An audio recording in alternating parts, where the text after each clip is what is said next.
This is episode number 14 of the Expert Table Tennis Podcast. My name is Ben Larcombe, and on today's show I'm joined by Samson Dubina. Many of you will know Sampson already from his blog or his books or his DVD. He is one of the online coaches that works with players over the internet, and alongside that he also is a really high level player over in the US. He's based out of Ohio. He's currently ranked, I think, number 5 or 6 in the US out of the US born players, and he's currently training for the US Olympic Trials, which will take place in January 2016 to try and secure himself a spot in the Rio 2016 Olympic Games, which would be an incredible achievement.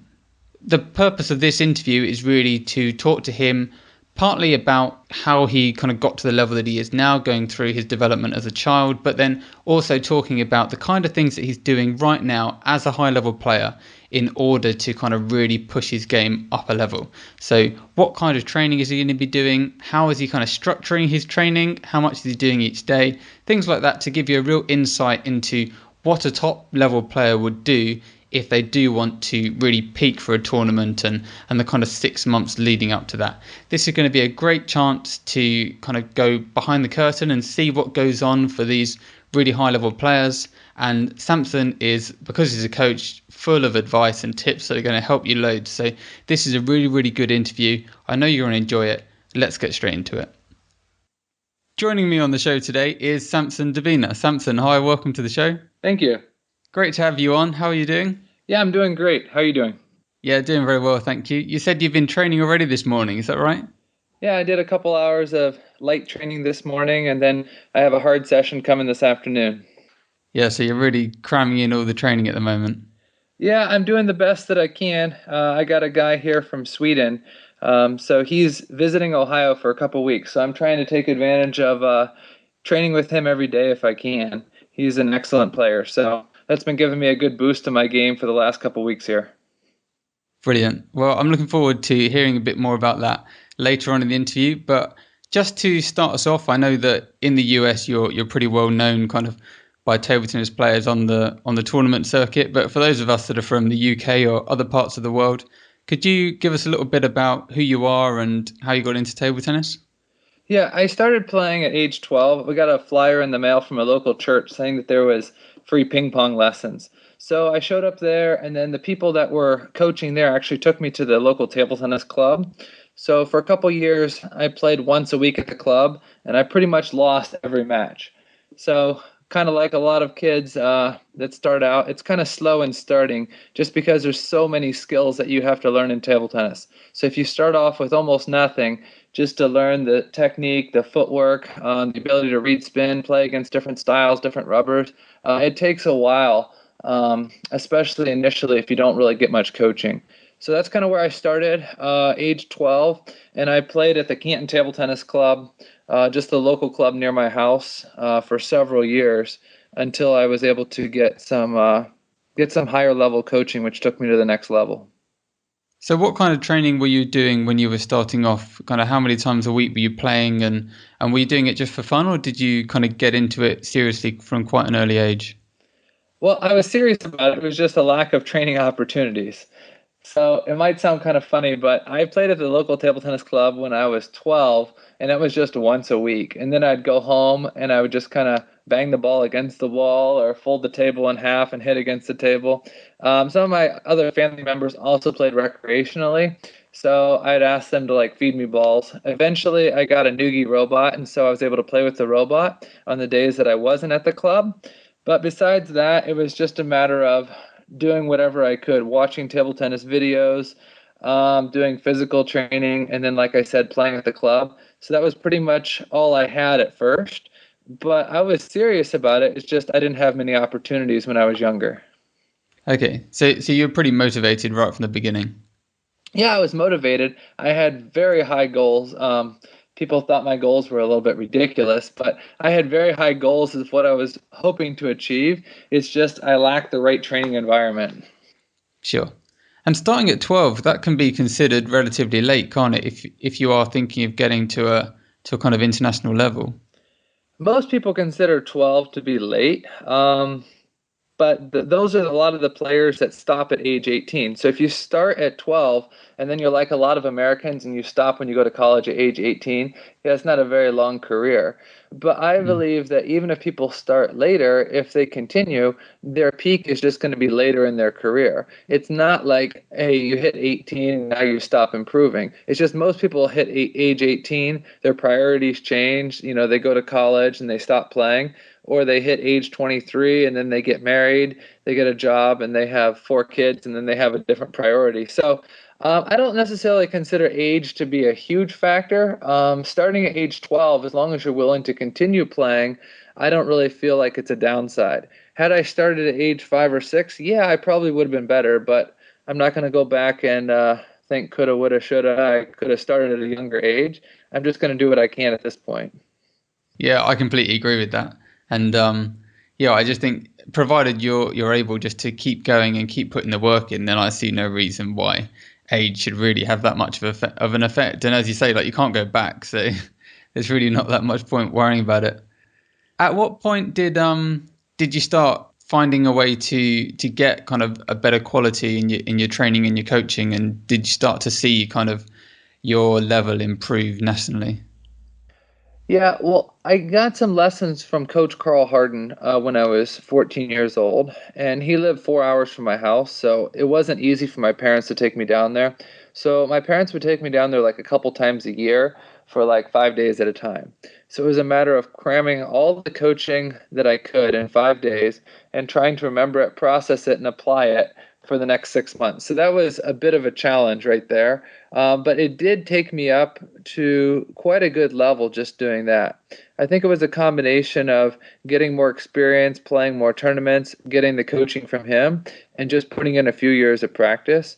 But by the end of high school, I was doing quite well. The table tennis in the U.S. wasn't as strong then, but by the time I was done with high school, I was number 2 in the U.S. for high school players.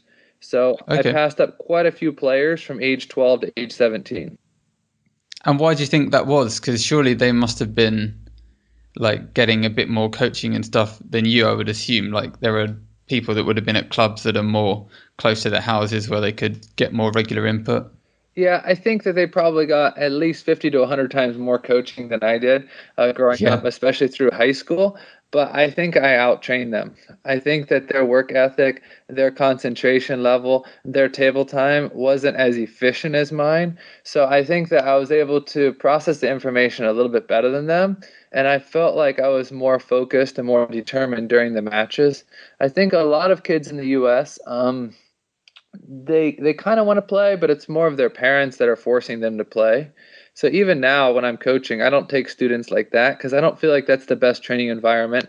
Sinking tens of thousands of dollars into a kid for coaching, and the kid really doesn't have, that desire to really push himself to excel in table tennis. Yeah, so it sounds like you were just really, really self-motivated compared to the kind of average kid that you were coming up against just for your age. Yeah, I think that I was more motivated than they were. They had the training environment, but they really weren't pushing themselves to the limit. For every practice, they were kind of going through the motion saying, well, I'm going to get better because I'm getting coaching from so and so, and I'm going to get better because I've been playing for so many years. Where I was more forcing the issue, saying, no, I have to actively apply the things that I'm learning, and every practice is important. It's not like you get 1 week before the nationals and now you say, okay, now's your time to train. If you're going to really peak for a tournament, it takes at least 6 months to a year, to get ready. So when I walked out to the table, I had determination, even if it was just practicing with the robot, or it was just playing with lower level players, or it was just doing physical on my own in my basement by myself. So I know that I get a lot of messages from table tennis players that are in a similar situation to what you described there, where they don't really have any clubs around them. They feel a bit isolated from just table tennis in general. They want to get better, but they don't really have the access to kind of the coaching and the training. What tips would you have for that kind of person, whether they're in the US somewhere, or maybe they're even in a country where table tennis isn't that popular? How can they go about improving when they don't have access to all that stuff? That's a really good question. I actually wrote an article about that a couple years ago called Maximizing Your Game Under Poor Circumstances. And I think basically what the players have to do is figure out, okay, I'm not in the ideal situation, so what can I do? Okay, my fitness level, I'm 50 pounds overweight. Maybe losing a little bit of weight would help. Hey, I have a table in my basement. I have a bucket of balls. Maybe I can practice my serves. Hey, I've got these guys at the club, even though they're lower rated than me, let's play against them as if they're higher rated players. Let's use tournament level serves. Let's have the tournament mindset. The Nugi robot that I'm currently training with right now is a huge upgrade from what I had when I was a kid. So I personally use that as my training partner because it has so many different drills that are easy. I mean, they're already programmed into the robot, so all I have to do is hit a button, and I have advanced drills coming at me, within seconds. So I think the robot is easily accessible. Serve practice, physical training. They should play in as many tournaments as they can, and then use every practice to the best of their ability. Okay, so you do quite a lot of training with the robot, do you? Yeah, being the top player in Ohio, a lot of people have a hard time blocking my topspin. So at least I get the repetition with the robot. And like I said, it has some game sequences that are very similar to an actual match where it can serve and then it can give you a rally with variation and then a break, just kind of like a game. So I typically try to do an hour or two with the robot every day, even if I don't have a professional practice partner visiting Ohio at the time. Wow. Okay. Because I don't really know of any other kind of really high level players that would use a robot that much. But I guess if you're in the situation that you are, then it's about doing the best of what you got. Is that how you Right, see it? right. And that's kind of to go back to answer your question is, obviously a human would be ideal, but there are thousands and thousands of people around the world that aren't in ideal situations with elite practice partners every day. The average player can go to the club once or twice a week, and then what does he do on the off days? Supplementing that with robot training regularly is really ideal because you get the matches at the club, but you also get the basics, you've got the footwork, you've got all the other things that you can do with the robot. So it kind of covers all the bases. Okay. Nice. So let's go back to kind of your developing years. I'm thinking Yeah. now when you were transitioning from juniors into seniors, kind of what was going on there? Did you go to college or to university? Yeah, I went to college for a couple years. That's why I didn't compete in the 2004 Olympic Trials because I was busy with college. And then after that, I went to Canada to go train. So I moved to Canada when I was 21. Okay. And how long did you stay there? Yeah, I stayed there until through 2007. I came back the week of the 2008 Olympic Trials. So I moved there in 2004, and then I stayed there through 2007, and I moved back to Ohio in the first week of 2008. So I was there just over 3 years. And is that kind of the complete opposite to Ohio? I assume it's like there were loads of good players there for you to play with and stuff. Yeah, if you're familiar with the U.S. rating system, it there was about 10 guys over 2,500, and they practiced twice a day. So compared to what I had in Ohio, that was like night and day. It was like extremely good practice twice a day, on a regular basis with great players. Yeah, so that was, was just completely different to life in Ohio. Yeah, for sure. And I think I went out with the bad assumption that just because I was playing with better players, that would make me better. Just because my practice quality was like 1,000 times better, I figured that I would just jump up to the next level because I had already accomplished quite a bit in Ohio just playing with lower players. So I guess I went out with the assumption that, I would just get to an amazing level just playing with good players for 3 years.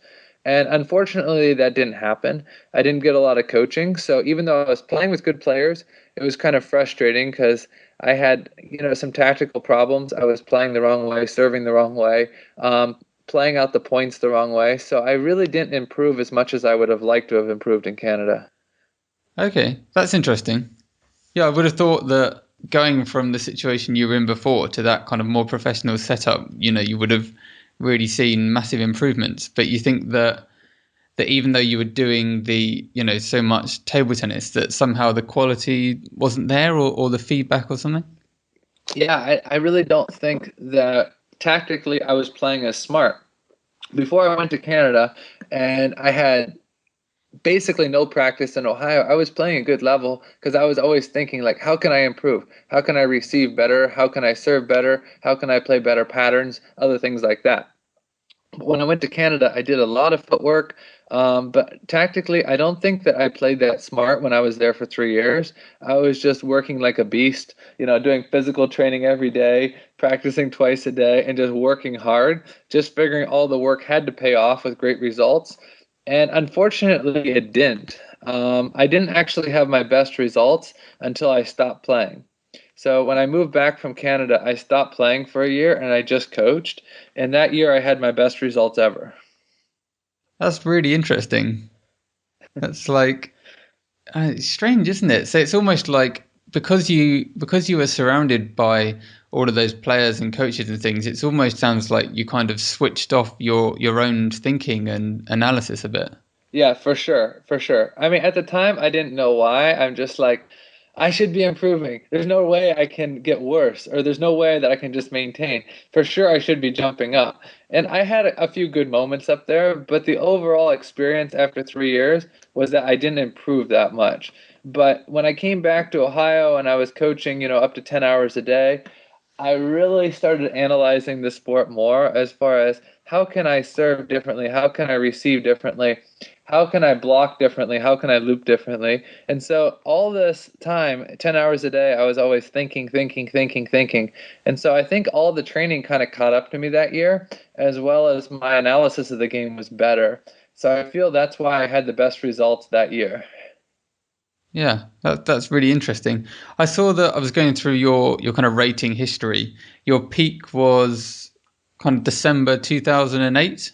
Yeah, that's when I had the best results. That's when Crystal Wong and I won mixed doubles at the U.S. Nationals, and that's when I qualified for the U.S. national team. So that was the only time I've made the team.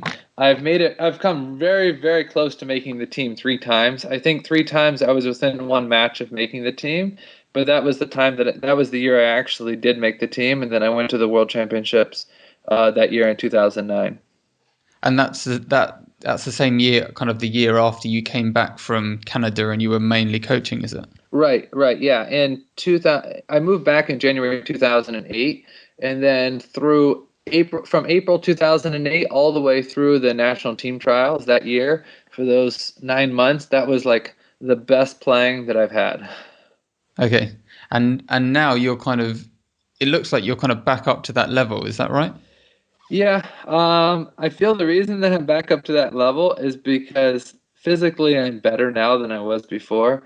For the last 3 or 4 years, I've had some major back problems. Even before that, probably I would say the last 6 or 7 years, I've had major back problems. So I've been working with a physical therapist to get my back in shape. I've been doing new stretching, new exercises. I even have an acupuncturist that I go to sometimes. So for the last 6 months, my back has been in really, really good shape, which has allowed me to train harder than I have previously. And you're training pretty hard now, aren't you? Because you're going for the Olympic trials for the US team, yeah? Yeah, I did. I was able to raise some funding. Bridgestone, they gave me a good contribution, as well as a lot of my table tennis friends from around the U.S. They were able to contribute too. So I was able to raise some funding. So for the next few months, I'm going to train like semi-pro, where I'm training half time and I'm coaching half time. So I'm really going to give it all I have this time. Brilliant. So let's get into that. I saw that you've got this GoFundMe page, which is what you mentioned there, where you kind of managed to get some funding and you've put up some information there about the kind of things you're going to be doing. You've got a 4-step plan. It says kind of the way you're going to look at improvement using video analysis. You're going to be getting elite training partners. You're going to have some kind of variety by going out to California, and you're going to be playing a load of tournaments. So I thought it'd be good just to kind of break down those 4 things, why you've picked them, and what they mean, so that people can kind of get an understanding of what it is that kind of top players at your level look to do when they're trying to kind of really up their game. Does that sound okay? Sounds great. Yeah, with the video analysis, there's basically two parts of it. The first part is this month and next month, just kind of analyzing my game. There was some technique problems on my forehand, so I was actually working on that this morning as well. Just making some improvements on my forehand. I'm working with a couple coaches, and then I video myself almost every day playing, and then I stop the camera from time to time, and I just check, hey, is that the technique that I'm looking for, or am I still a little bit off? So the video analysis of my own game is what I'm predominantly doing for this month, August, and next month, September. And then for October through January, the analysis is going to be more on my opponents. And I think this is where a lot of table tennis players falter, is they think about their own game.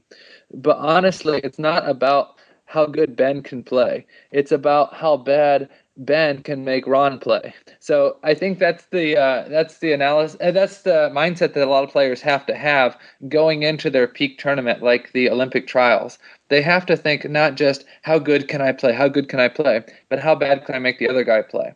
So that's the Okay. second part of the analysis, is analyzing my opponents, thinking of which serves give them trouble, thinking of which shots give them trouble, which game patterns give them trouble, and really being able to capitalize on that.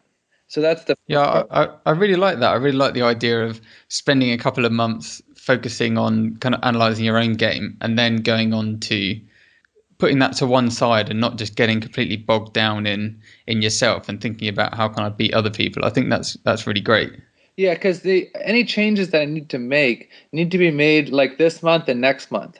The Olympic trials are going to be the second week of January, so I don't want to be making changes like technique changes in December. Any changes that need to be made now, so that way I can be less self-focused. I can just let my stroke go and go to more of the automatic stage, and then I can be more opponent focused, that I'm thinking about actually beating my opponent as opposed to what angle or what backswing or what contact point should I have on my forehand. Yeah, definitely. Sounds great. Okay, so point two is you're going to be getting some elite training partners. I think you've got a Swedish guy out there at the moment, don't you? Yeah, he's been very, very helpful for me. He's very detailed and just talking out different things. We've watched some videos together. We work really on all aspects of the game, but each practice session we sit down beforehand and we target maybe two things, and we just say, okay, here's two things that we want to focus on. So we're working on everything, but we're working on specifics at the same time. And then next week, I have a Chinese training partner. His name's Jishan. He's going to be arriving. And then hopefully after that, I'm looking to get one practice partner from Japan to possibly come for a few weeks. But I'm still working on that one. Okay. Remind me of the name of the guy that's out there now. Yeah, his name is Robert Erickson. Okay. I don't know if you've heard of him before. In 2011, he finished third or fourth in Sweden, right behind Waldner and Pearson. Okay, so he's a really high level player. Yeah, I would say as far as world ranking goes, he's probably around, I'd say 120 to 150 in the world, something like that. Okay, cool. And you're currently about 600-ish, I think. Is that right? Yeah, but the world ranking is kind of funny. I mean, I've told some of my friends before, yeah, I've beaten people that are 250 to 300 in the world, so I think I can be higher than that. But then my other Chinese friends laugh at me and say, yeah, but there's 10,000 guys better than you in China. So the world ranking is kind of funny because there's many players that aren't world ranked. So I think I could definitely beat some guys that are higher, but I could definitely lose to some guys that are lower, or possibly guys that nobody's ever heard of in China. Yeah, sure. Um, One thing I wanted to ask you about is that it kind of says that you hope to hire some more practice partners. Like, how does that work exactly? Yeah, well, it's a little bit funny with international players because I can't really hire them because of the rules on immigration. So, like with this guy from Sweden, I just covered his expenses, and so he was just willing to come here just kind of for a vacation. So I just covered his expenses, but still, I had to take the time off at work, and then I had to pay for his flight. As far as the U.S. players, sometimes I will hire them. Let's say if there's a U.S. player in California and I want him to come for a few weeks, Obviously, he has to take time off of work to come practice with me. So I'll just pay him and I'll just say, hey, look, come practice with me and we can do 5 hours a day. Like, is that something that's quite common in the US for players to do that? No, it's not very common at all because basically all the players that are training, let's say for the Olympic trials, are East Coast and West Coast. So I'm basically the only player that doesn't have a full-time facility to train at. So I don't have training partners here. So instead of me packing up and going to China for 6 months, I figure it's more convenient. Plus, with my family, it's easier for me just to stay here if I have a practice partner come live at the house for a few weeks at a time. All right. So again, it's a case of just kind of making the best with what you've got. Yeah, it's impossible for me to leave and just be traveling all the time. So the next best thing is to have practice partners here. And I guess the downside of it is that I have one practice partner at a time, whereas it's nice if you get a variety. Yeah, and then you've gone on to say kind of your third point is that you're going to go to California a couple of times for training camps. Whenabouts are they? Yeah, there's one club, it's called SVTTC in California. They have quite a few coaches and they offer me free practice in the mornings. So I go there and play matches with all their coaches. So that's quite good. And I might play at a few other places as well. But going into Olympic trials, I really need a variety, especially with serve return.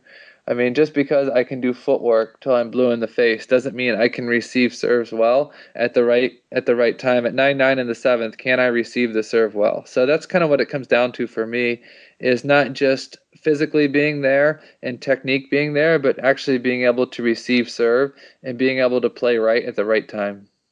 Yeah. And then you've got tournaments coming up to kind of give you that final push and get you match sharp as well. Are they starting now, or are you giving yourself a bit of time? Yeah, I'm playing a tournament tomorrow morning.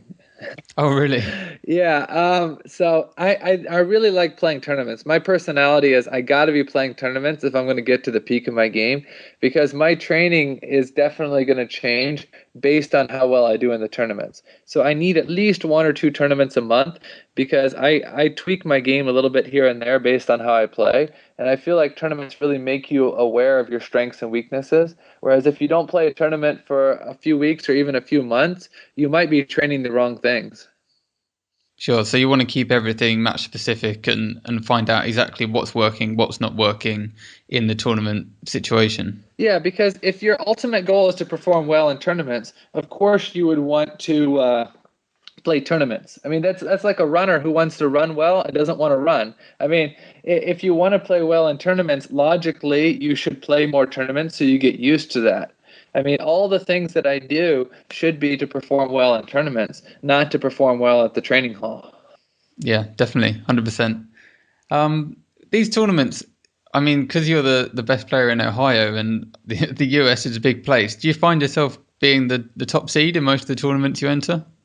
Yeah, I play a mixture of local tournaments and then national tournaments. So for a local tournament, I might win 600 or 700 for the weekend. So I make a little bit of money there, and then I play national tournaments. So to fly there and stay in a hotel, I might lose 600 or 700 there. So I try to do a mixture of both, so I don't lose too much during the year. I usually end up breaking even. I prefer to play, big tournaments, but obviously that takes time for me to fly there, stay in a hotel, and everything else. So I try to do a mixture of both. Local tournaments when they're available, and then national tournaments, especially as it gets closer to the Olympic trials.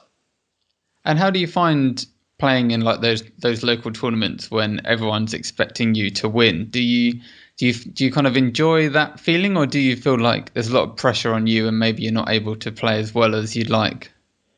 Oh, I don't even think about the people watching. I get comments all the time, like after the tournament, like, did you see how many people were watching? I was like, no, I didn't see it. Or did you see people's expression on your face when you rolled that shot around the net? I was like, no, I didn't see it. I wasn't watching them. So I don't think about people's expectations on me. I don't think about me being the underdog or me being the top seed. I just play. And when I'm actually competing, thinking about the spectators is the last thing on my mind. Okay, that sounds like a pretty good way to go. So, how does this kind of trials for the Olympic team work? How many players are picked, and is it literally just you do a tournament and the top players at the tournament get to go, or how does it work? Yeah, well, if I'm in the top 8 in the US, it's much easier to qualify. Right now, I think I'm sitting at number 6. In March, I was like around 35th, I think, 30th to 35th. So the top 40 players in the US are pretty even. So if my seeding is in the top 8, that's really ideal. The top 8 are invited to come all 3 days for the Olympic trials. If you're not in the top 8, you have to play a separate qualifying tournament to get to the top 16. Once you're in the top 16, you play one single elimination tournament the first day, and the winner of that tournament qualifies as number one. The winner of the single elimination tournament on the second day qualifies as number two, and then the two finalists on the third day qualify as three and four. So I need to definitely qualify on one of those 3 days as the top four. And if I qualify in the top four, it's the top four Americans will play against the top four Canadians, and four total from North America will go. Okay, so you've got quite a few chances to basically win a tournament or get into the finals, and then you should get selected. Well, I definitely like the way they're doing it now. Before, what they did was they did like the top 12 in the US would all play a round robin. But the problem with that is there was too much dumping going on. That one guy would win his first nine and then just drop the last two matches to his friends. So Right, I with it being see. single elimination, it's fair because you can't dump any matches, and every match really, really counts. So what do you think your chances are for making it? I would say I have a good chance. I'd say out of the top 10 in the US, I'm pretty much 50-50 with everybody. And it also depends, like I said, on my physical ability. If my back stays in good shape, I've had some issues in the last few years. But if I think if I continue on this route that I'm going now, I think I have definitely a good chance. Yeah, I would say I have probably 50% chance as qualifying in the top four in the US. Cool. And if you qualify, that's like, and you play the Canada tournament as well, and you get through that. That's it. You're at Rio, are you? Yeah, but the first country to qualify two takes their third automatically. So it's either going to be one from the U.S. and three from Canada, or three from the U.S. and one from Canada. So it's going to be three and one or one and three. So that also makes a big factor as can the U.S. qualify the first two? Eugene Wang Zhen, he's quite strong from Canada, so he's pretty sure to make the first spot for Canada. And then it would just be a matter of does U.S. take the next two spots, or can Canada win another spot? Okay. Well, it sounds like you've got a decent chance, and that would be amazing if you managed to make it to the Olympics. Like, you've never played Olympic Games before, have you? No, no, I haven't. I mean, ultimately, my goal initially was to make the U.S. national team and play World Championships, which I've already accomplished. And my table tennis game this year has been better than before, so I really feel that I have a shot at making it, and this really would be a dream come true if I was able to make it. And I think it's a real inspiration to my audience anyway to see that, even now at 32, you're still pushing your level and kind of going for new peaks when a lot of players would kind of think that, oh, once they get to kind of 30, it's people would tell them that kind of if they haven't done it yet, they're not going to do it and stuff like that. Whereas I think you're really showing that the age doesn't matter as much as people think that it does. No, I don't think it matters. I mean, studies show that your reflexes are still good all the way until 40. So I actually have 8 more years there. As far as the improvement goes, I still think that I'm making progress. I didn't get much professional training until age 21, so I think I'm still good there. And then physically, like I said, if I'm able to stay in good shape, I don't think that's going to be a problem. Whereas a lot of players that have trained their whole lives, they're having major issues or knee surgery or back problems or whatever by age 32. So I think physically, if I can stay in good shape, I think that I'll have a really good chance. Great. Well, I wish you the best of luck with that. Thanks. Okay, so when you're not playing, you do some coaching. You've also got a website. You've got books. You've got a really great DVD that you sent me that I reviewed a while back. Tell us about some of that stuff and when that got started. Yeah, well, during my coaching every day, I'm always thinking about new ways to explain things, simple ways how to explain difficult concepts. So I first came out with the DVD last year. Profusion Productions did a great job for me. So I'm able to explain the skills and also show the skills and show the players how they can do drills to improve those skills. So the DVD, I think, has been a helpful tool for a lot of people. It's called International Table Tennis Skills. And the reason I call it International Table Tennis Skills is that my game and my coaching has consisted of a lot of different coaches impacting me. I've had about 40 different coaches that have come to my house or I've worked with through different training camps. So I feel that my view on coaching is fairly well rounded. So that's the DVD. And by the way, thanks for reviewing it for me. That's cool. It's a really good DVD, and I assume it's the kind of thing that you wish that you'd had when you were kind of training on your own back in Ohio as a kid. Yeah, definitely. Definitely. I wish I had something like that. I was initially thinking about coming out with 4 or 5 DVDs, but then I decided just to condense it all. So you've got a lot of different topics condensed in there as far as the tactics, the strokes, the footwork, the serve return, spins, mental game, and everything, just condensed in that 2 hours and 17 minutes. Yeah, there's loads in there, and it's the kind of thing that you could just watch and pause and go to different sections and just watch it over again, because it really races through everything, but it's got so much good information in there that I think it's definitely something that kind of those kind of players that want to start taking table tennis more seriously and thinking about kind of how they can improve a bit more, it's definitely something that they should be getting their hands on. Yeah, thanks. And then the book that I came out with this year, it's called 100 Days of Table Tennis. And unfortunately, a lot of the table tennis books that I've read in the past are just a lot of content, and I read it cover to cover, and I say, wow, that was good. That was a lot of information. Now, what should I apply? And that's the problem that I think a lot of people run into when they read books, is they get a ton of information, but they don't know how to process the information and apply it. So what it is it's called 100 Days of Table Tennis. It's a daily reader that you read one chapter every day. So you're getting bite-sized bits of professional information that you can actually apply when you train on a daily basis. So it's 100 Days of Table Tennis, a lot of different topics. And like I said, it actually gives you something that you need to be working on each day for 100 days. Okay, cool. That sounds like a good idea for a book. I need to check that out because I haven't managed to read that yet. Yeah, I'm actually going to send you a copy next week.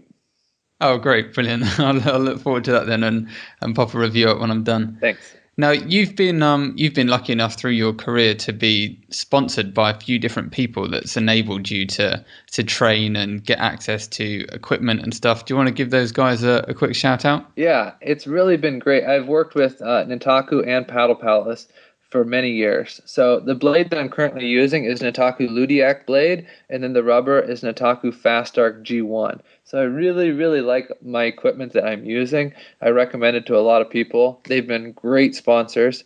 And then my other sponsor is Noogie Robopong. I mentioned it earlier in this interview. That's one of my main training partners is the Robopong 2050.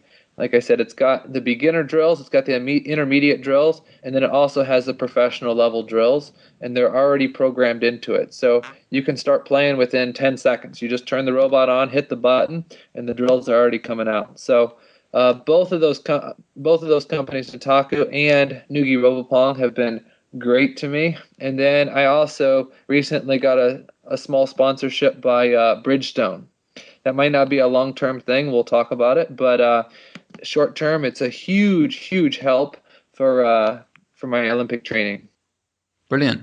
And the 2050 robot, that's the one that you use personally then, is it? Yeah, that's the one that I use personally. That's the one that has the 64 drills already programmed into it. And I've actually written 350 more drills for the robot as well. So that's one thing about it that's good, is it's easy to use. It's got the drills already programmed into it. But after a year or so, if you want to go to some more advanced stuff, you can just hook up your laptop to it and write your own drills. Cool. And that it works all fine with the new balls, does it? Oh yeah, definitely. I'm training with it actually today with the Nintaku 3-star premium polyballs, but I've tested other polyballs as well, and they all work in it. Brilliant. Well, thank you so much, Samson, for coming on the show. It's been great talking to you. Yeah, thanks a lot, Ben. I appreciate it. I wish you the best of luck with this training, and keep updating us with how you're getting on, because I know a lot of people are going to be interested to see kind of whether you're able to achieve it and make it into the team. All right, thanks. I'll give it my best. Cheers. Thanks a lot, Samson, and I will see you soon. Thanks. See ya. Cheers. Bye. A huge thank you to Samson for coming on and doing that interview. There was loads of great stuff in there, and I'm sure you all really enjoyed listening to Samson and hearing some of his thoughts. There are 2 points that I want to really draw out from that interview. The first is to do with age in table tennis, which, if you read my blog, is something that you'll know that I'm quite passionate about. Do you need to start table tennis at a young age in order to get good? Is there something special about the young brain that makes it learn faster? Or can you pick it up later in life, or just start later on as a teenager and still catch up with all the people that have been playing since they're 5-6 years old? Personally, I believe that you can, and I think that Sampson is one of those players that is showing that if you put in the work, regardless of age, you're going to get the results out of it. He's 32 years old. Some of the players that he's up against at these US trials, you've got Adam Hugh, 27, Grant Lee is 21, Timothy Wang is 24, and Kanak Jar, hopefully I'm saying that right, is only 15 years old, and he's actually ranked above Sampson. So there's a good chance that 32-year-old Sampson could be up against a 15-year-old at these US trials. I know that many of you listening will be able to relate to that situation, and they're going to be very 50-50. But that doesn't mean that Sampson's at some disadvantage, that the 15-year-old is going to be improving super fast and Sampson's like an old man, kind of like slowly getting worse. If Sampson's putting in the work, he's got just as much of a chance as a 15-year-old, and it'll be really great to see how he gets on against the younger players. And because the trials are so fair, it's just if you win, you go through. He's got every chance to actually make it. Whereas under some other systems, perhaps they would just pick the 15-year-old and leave Sampson at home just because of age. So I'm glad that the US do things in the way that they do. The other point that I wanted to bring out was throughout the whole interview, you'll see what kept coming up was kind of Sampson is making the best with what he's got. He lives in the state of Ohio. There aren't loads of great players there. There aren't loads of big clubs there. But that he hasn't let that stop him. So perhaps training with a robot all the time or every day isn't the best type of training you can get. But it doesn't mean that it isn't better than doing nothing and just saying, well, there's no one around, so I'm not going to train. So he trains with a robot every day and he makes the best of it. Or he trains with lower level players and he finds ways to deal with that. Basically, just you need to make the best of what you've got. We can't all be in the perfect kind of environment for table tennis. We can't all live next door to a 24-hour club. We can't all be born in China. You just got to make the best of what you got. And that's what Sampson's done his whole life, and it's still paying off for him. He could well go to the Rio 2016 Olympic Games having had so much less coaching and input than other people. But if you are willing to put in the work and just stick with it as he's done, he hasn't quit, he's 32, he's still going, you're going to see those results. So loads to learn from Sampson. He's a great example to all of us, and I will see you in a week's time for the next episode of the Expert Table Tennis Podcast. And my guest next week is the amazing Kevin Korb, who is the new owner of the Topspin Table Tennis Club in California. Oh, and don't forget to subscribe to the podcast on iTunes, and please share it, Facebook, Twitter, tell your friends, help us grow the audience. I'll see you in a week's time. ExpertTableTennis.com. See you later.